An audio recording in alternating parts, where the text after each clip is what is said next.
after this terrible time in your life, United get a new manager, Erik ten Hag. Did you know much about him? A little bit through Ajax, the job that I did for Ajax. You end the season with 24 goals for Manchester United, including 18 in the Premier League, 6 in the Champions League. You were second in the Golden Boot for the English football. I mean, by any normal yardstick, that's an incredible performance. And yet you were still getting criticised. It was almost like, well, it's got to be your fault, even though you scored all the goals. Were you as bemused as I was that you were becoming the focal point for the criticism? I think it's easy to point out when you want to cover other things, to point out Cristiano Ronaldo.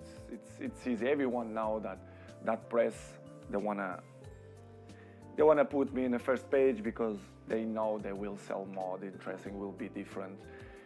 And I'm used to live like that because, you know, I was 37, I know and I learned many things. When you are in the down of the wave, when you are in the top of the wave, you don't realize and you don't see things that you don't see before, which is I appreciate, to have bad moments, to see which people is in your side, who criticize you more, because they're looking for that. They don't like to see successful people. The people only try to bring negativism.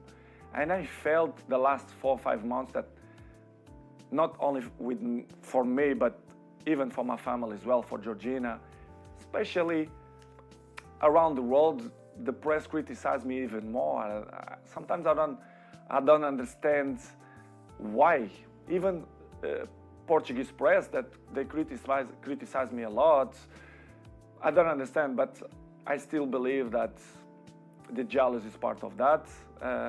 They want to cover many things that helps to shine other things. But listen, Piers, I know I'm 21 years in the top of the game, so I know how it takes.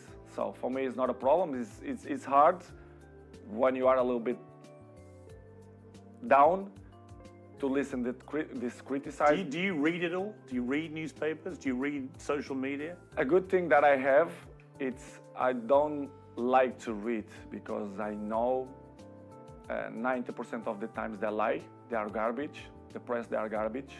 Not all of them, but most of them. They don't say the truth. And they lie. They constant lie and they constant attack me and my family. They're always negativism against my family. Why I'm gonna read? Because I know they try to make me feel bad, me and my family, which is something hard to deal. But in the end of the day, I understand. But it's really, really hard. The problem you have is you're too famous. You are the most followed human being on Instagram. But you have, I just checked, 495 million followers.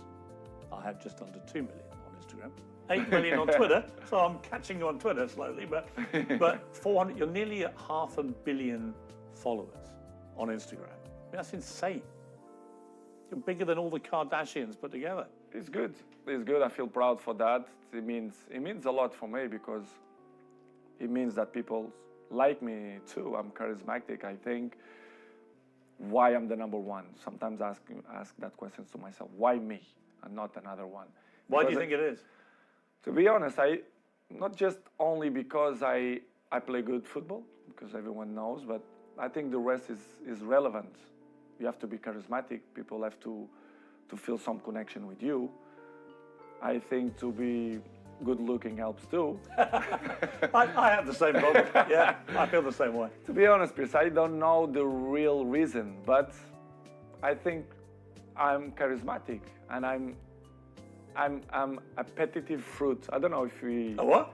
A fruit that people want to bite. Yeah. I don't know how you can say in English. Any particular fruit or? Let's say strawberry. But I don't know the reason. I mean, what's incredible to me is the power you have. Appetite fruit. Appetite fruit. I don't know if it makes sense in English, but if it don't make sense, you learn. I'll research appetite fruit, yeah. I mean, I have a pinned tweet, and it's you telling me I have good abdominals, which is a very good observation. And it's only 10 seconds long. It's had 43 million views, this clip. So thank you. Because 43 million people have heard the guy who actually has got good abdominals tell me I've got good abdominals. But it showed me the sheer firepower you have in that world of social media. It's just extraordinary. It's what I told you before. I have good things, which is you can sell your own product, let's say in that way, but you have to deal with many obstacles in your life too. Do you care if people hate you? I mean, a lot of people love you, but obviously a lot of people don't. You're so big, you're going to get both. But do you care about the ones who hate Cristiano Ronaldo? I care the people who like me. I'm not waste time for the people who don't like me. I think it's waste of time. These people, they are not interesting on my life. I like to be around the people who love me. I don't waste my time to see the criticize of people who is next to me, ex-players, for example. One of your biggest critics has been, and I'm surprised about this. Me too. Wayne Rooney, for example, who you played with for many years very successfully, and were good friends with him. And yet all this year, 3 or 4 times, he's come out and attacked you in the media. Beirs, I don't understand. You should ask this question to him, but I don't know.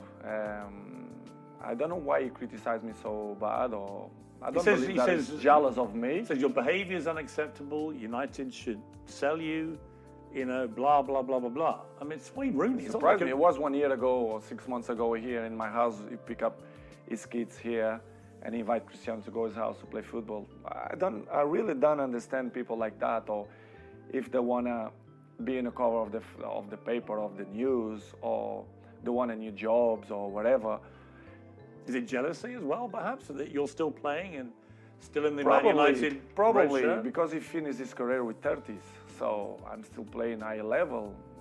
I'm not gonna say that I'm looking better than him, which is true, but that is inarguable. I mean, there's no contest. It's hard to listen that kind of criticize and negative about people who play with you. For example, Gary Neville as well. Yeah, I mean, Gary Neville, you blanked him the other day on the pitch, and he looked quite upset, actually, because he obviously likes being your friend, but he's been pretty critical of you as well. People can have his own opinion, but they don't really know what's going on, for example, inside the training ground and Carrington area, or even my life. They should listen not only one point of view, they have to listen my point of view as well, because it's easy to criticize, but if you don't know the whole story, it's easy, But it's, Beirs, as I say before, it's part. Are they still friends of yours, or do you have a line where they are not my friends? They are colleagues. We play together. They're not coming. We not have a dinner together, for example. But as I told you, Beirs, before, it's part of my journey. They keep criticize me, negativism every time. So I continue my trip. And I have to catch up the people who like me. Some of your ex-colleagues have been incredibly supportive. Rio Ferdinand has always got your back. Roy Keane always has your back. Whatever happens, he's always supported you and has continued to do so. Does that mean a lot to you? It means a lot, because I was in the dressing room with them. They are part of my journey in football as well. As I mentioned many times, Roy Keane for me was my best captain ever.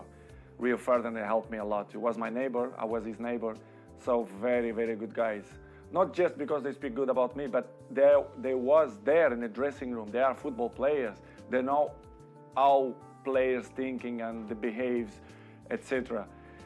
And to listen ex-colleagues or teammates to criticize you when they always see one point of view. Do you feel a bit betrayed when they do that? Because you played together. It's easy to criticize. I don't know if they have a job in television that they must criticize to be more famous. I really don't understand. Do you think they use your name a bit to get attention? I think they take advantage of that because they are not stupid.